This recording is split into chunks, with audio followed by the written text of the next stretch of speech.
Hey everybody, Henry Fernandez here. Thank you so much for joining me on this podcast today. As always, I encourage you to make your comments. Let me know what the subjects are doing to you, the topics of discussion. Maybe you like them, maybe they're empowering to you.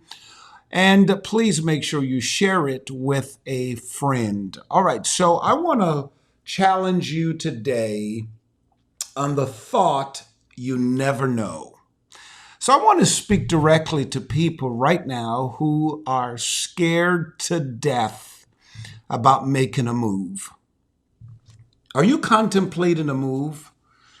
Are you contemplating making a decision that you're not sure of and, it's keeping you up at night? You're stressed out about it and you're thinking, will I ever win at this? Will I ever succeed at that? Perhaps it's a business, someone watching right now, you have a business idea.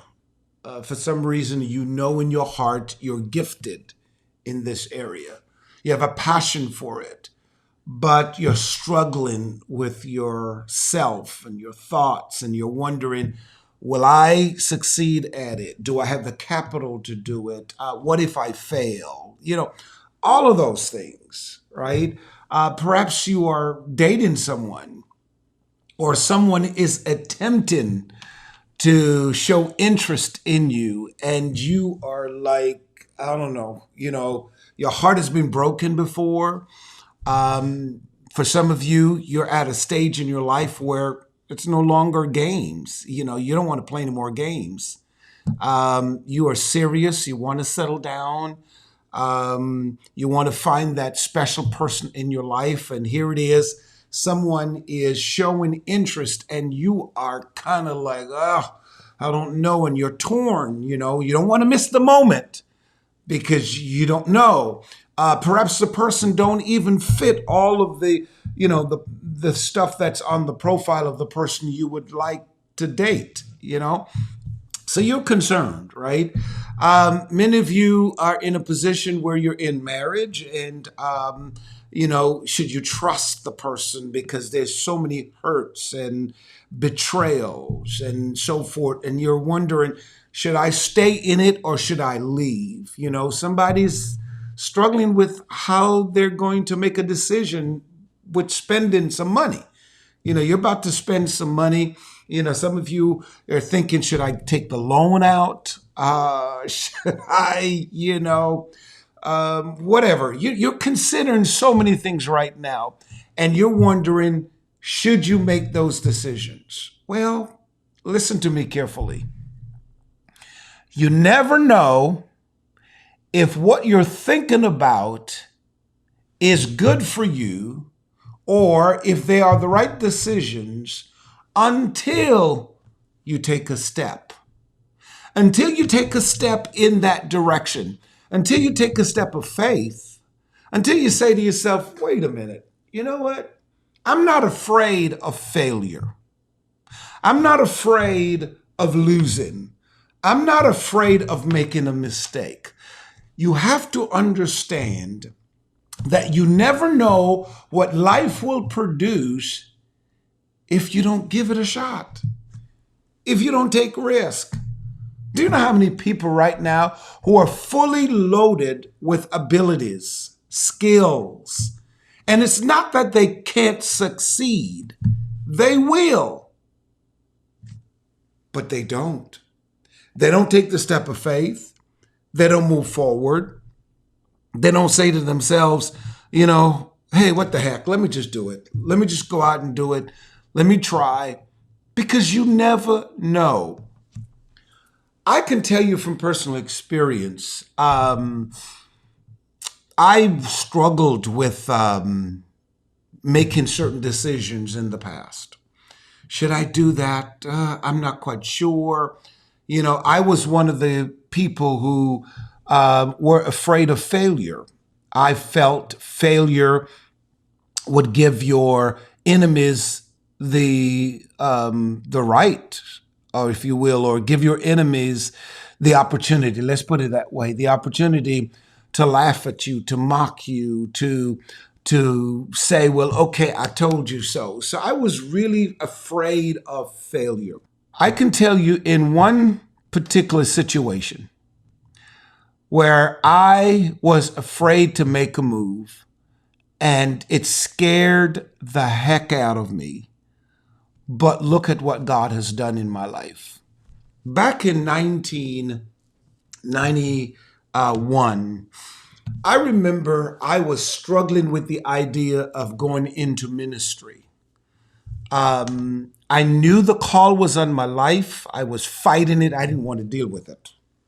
I just didn't want to deal with it. If anybody told me I was going to be a spiritual leader, a spiritual life coach, a pastor, a bishop, I would laugh at you because I was one of the guys who never really wanted to be bothered with church, especially because I grew up in it, and I see all of the negatives, which there were more positives in the church, yet my mind was so focused on the negatives anyway. But I contemplated and I was like, I don't know, I procrastinated. Like some of you right now, maybe your story is not like mine, where it's ministry, but perhaps it's business, right? Like I said, perhaps it's a relationship, perhaps it's an investment. Think about that. And I'm going to give you another situation about my finances, how I was scared to death to do certain things. But anyway, back to the ministry, I just didn't want to do it. I just didn't. And I procrastinated. I was scared of failure. What if nobody showed up? What if nobody listened to me? I felt that my thoughts were all over the place, and who would want to listen to me? I can't empower anybody. And I was very timid. But one day, after, time was quickly passing and, I procrastinated, and then I went to my spiritual leader, my pastor at the time, did everything correct, and spoke to him and said, look, I think the call of God is on my life. And of course, he had totally agreed, fully supported me and so forth, and released me. And I have to tell you, since 1991, I can't tell you how many times I had to tell myself, Henry, you did good. You started the ministry at the perfect time. Because I'm telling you, some of you have a window of time, a window to perform what God wants you to do. There's a window of opportunity here for you. And when you miss that window of opportunity, though you may be gifted and called to do that thing, you might have missed the opportunity. And I can't tell you how much I appreciate the fact that I did not miss my opportunity. I was able to start the church at the right time in the right season. Looking back 30 years later, I can't believe it. This July 7th, 2021, it'll be 30 years I'll be celebrating ministry. And oh my goodness. I mean, what if I did not? What if I did not step out in faith? Because you never know. You never know what the results of your life will be, or the result of that step of faith will be like if you don't actually do it. You see, you can dream it, you can fantasize it, you can talk about it, you can write it down all you want, but unless you're willing to take a risk to execute it, nothing is going to happen. Nothing is going to happen. You can't just walk out into a field and see the soil and say, man, that's a rich soil. It will produce a wonderful harvest. Something good can come out of this. And just stand there and just speak. I want to see corn. I want to see vegetables. I want to see oranges. I want to see apples or whatever it is, mangoes. You can't just stand there and just say, I'm just going to think it, or I'm going to, kind of envision it, write it down. You have to actually go out there and plant it. You have to actually go out there and do it. The same way in building a house. You can't go to the property and say, well, I like that property. I think I'm going to build me a house on there. You have to take steps of faith. by saying, okay, fine, getting with an architect and say, okay, this is the kind of square foot, the square footage, if you will. This is the square footage in the house that I'm looking for. This is how I want the front elevation to look like. This is what I want inside of the rooms. You lay out your plans to the architect, and then their job is to get the contractor with you and execute it. Somebody's got to step out and do something. And what I'm really trying to say to all of you is simply this: you never know what will happen unless you take giant steps of faith, unless you take scary steps of faith, because some of the steps of faith that we're taking is not something that we welcome and we are so excited about doing it. Sometimes it's scary. Starting the church 30 years ago, oh God, I was scared to death. I was a nervous wreck. I remember the Saturday night before the first service on that Sunday. I swear, I'm not lying to you, man. I got so sick. Everything happened to me that night. I was so sick because the concern. And guess what? My greatest fear happened. Because the first day of the service, oh my goodness, I was so embarrassed because I was scared of failing. But you never know. 30 years later, look at how God has blessed me. Look at how God has really opened doors for me, and look at the people who are following us.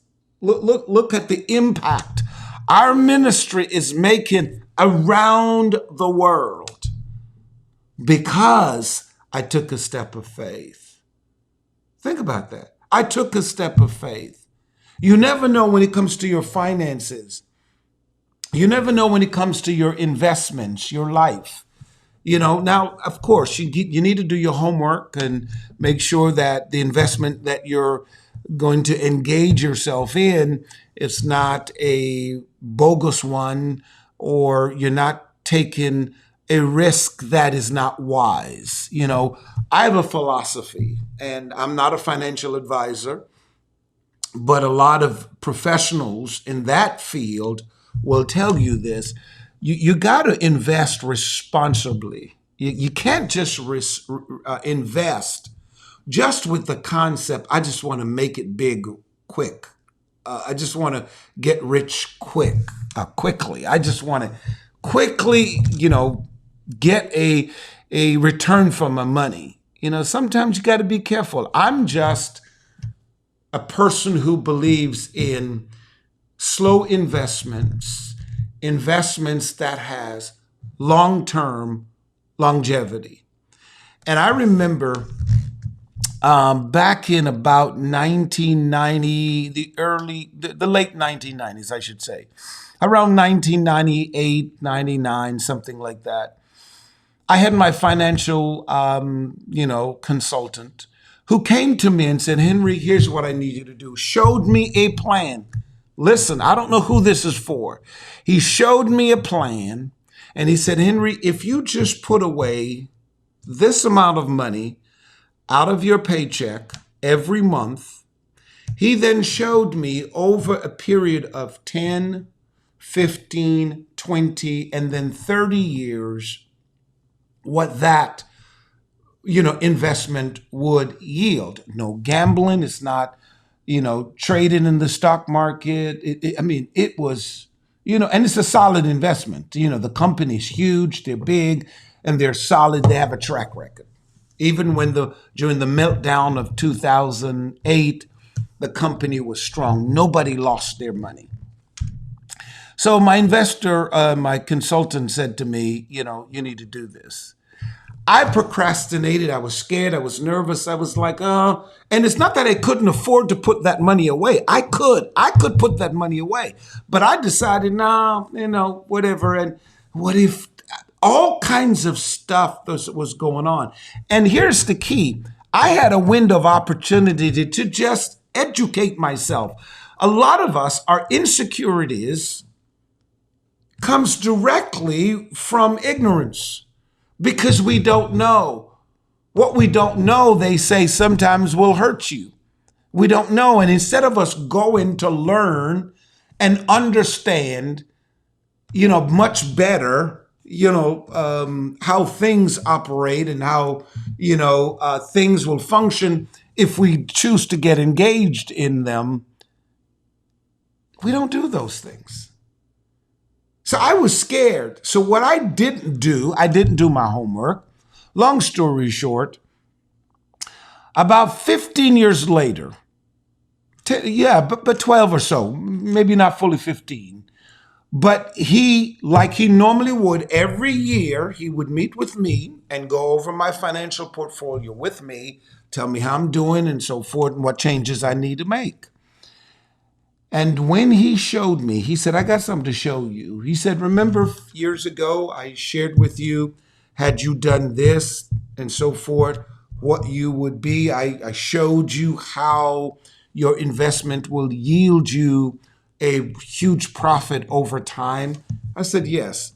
He showed me in writing what I could have achieved had I just simply take the risk and do what honestly I had the ability to do. But you see, I didn't know, because you never know. I didn't know that sometimes in life you have to go with your godly intuition. Yes, there's a negative and a positive intuition. There's an intuition that's driven by fear, an intuition that's driven by ignorance, an intuition that's driven by just your emotions, your feelings. But there's also an intuition that is driven by the Spirit of God, where after you've done your homework, after you have, said to yourself, okay, you look at all the pros and cons, then the Holy Spirit gives you a peace. He'll give you a peace that surpasses human understanding. Your flesh would say, boy, you are totally out of your mind. Girl, you are stupid. You're crazy. What if? But because you are Spirit-led, bingo, that's it. You just do it anyway. Just like when I started the church 30 years ago, I just felt, my attitude was, I'm going all the way. And I don't know who I'm talking to. You're not going to win in life if you go in, 50%, 75%. You got to go in all the way. Whatever you've set your heart out to do, you have to go all the way. You have to tell yourself, I'm going all the way. I'm just going to do it. No fear here. I am going all the way. And that's exactly what I did. When my investor, my agent, told me what I would have made and where I would have been in my financial portfolio, to this day, that is one big regret I've had my adult life. I regret the day I did not listen to him. I wonder who's having regrets today, simply because you did not listen to your godly intuition. And unfortunately, some of you, because you didn't listen, you would never know what your life would have been had you made that decision, had you invested those funds, have you dated that person, or had you walked away. Oh my goodness, somebody's saying, really, you kidding me? Yes. You had no idea because you were scared. You were worried.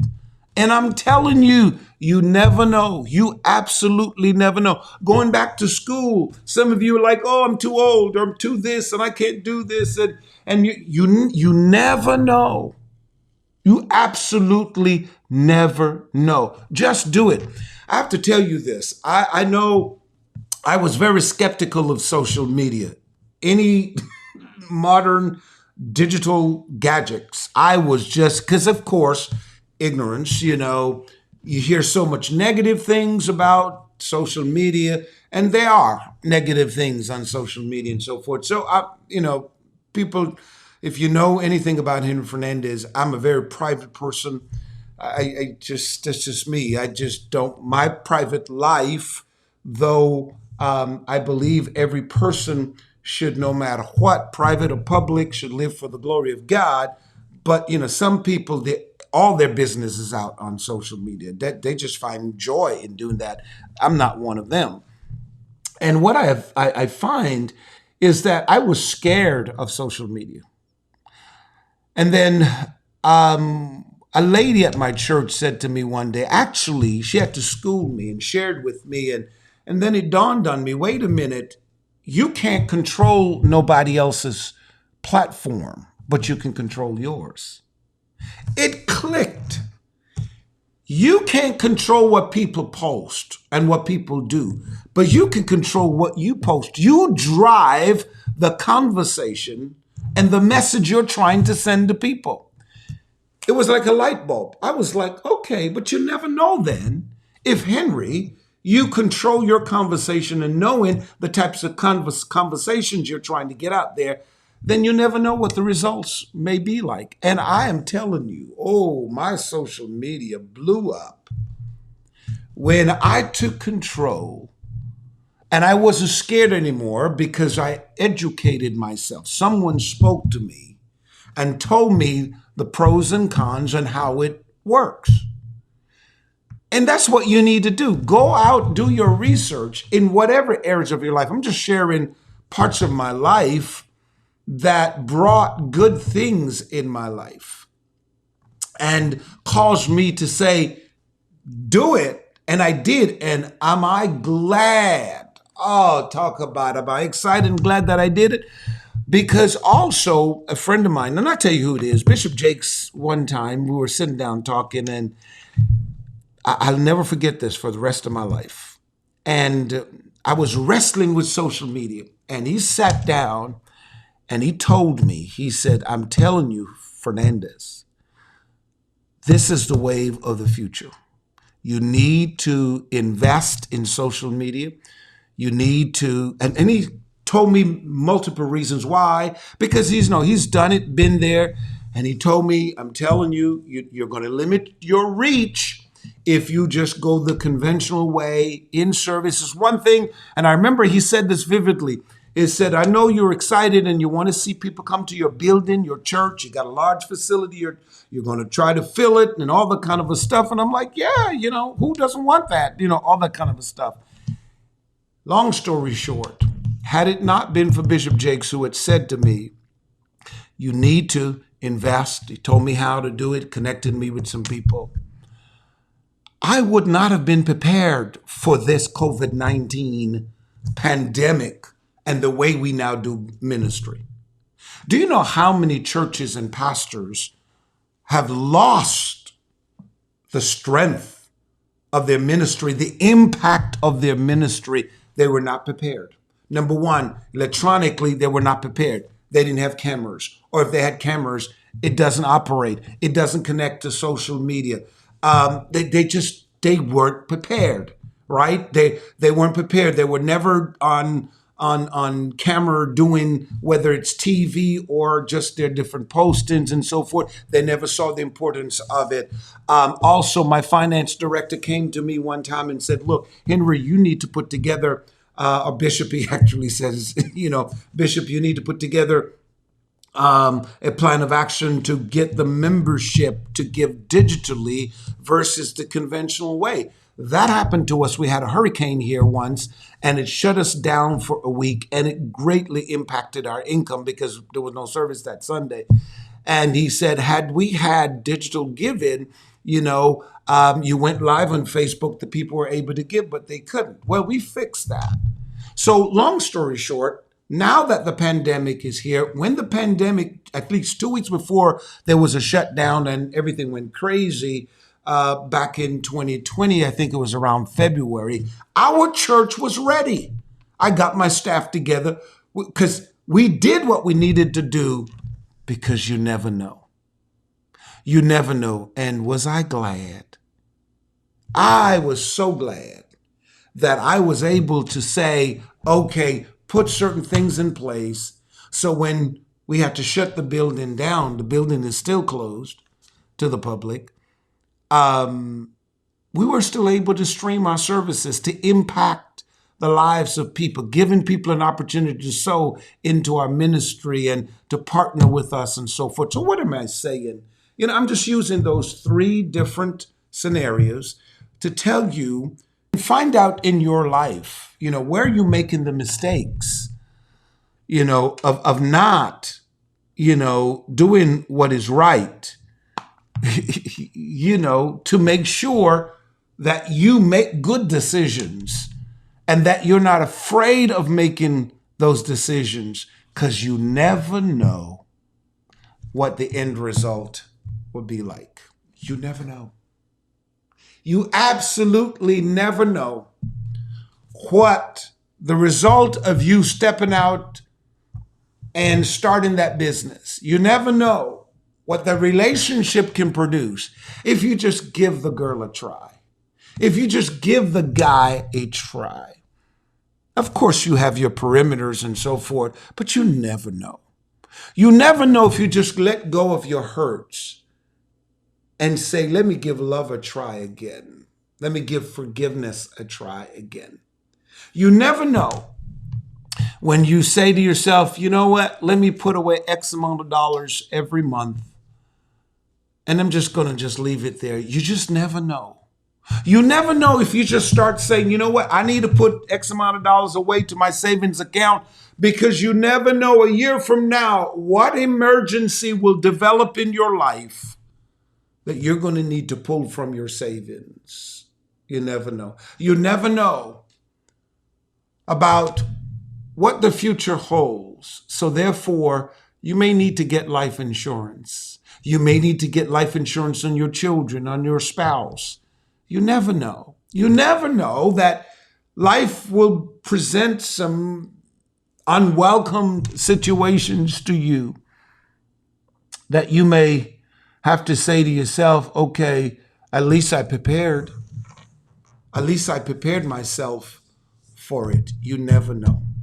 Just do what is right. Do it. Step out in faith. Take the risk. You may not see the fruit of your decision in 10 days or a week or a month or even 1 year.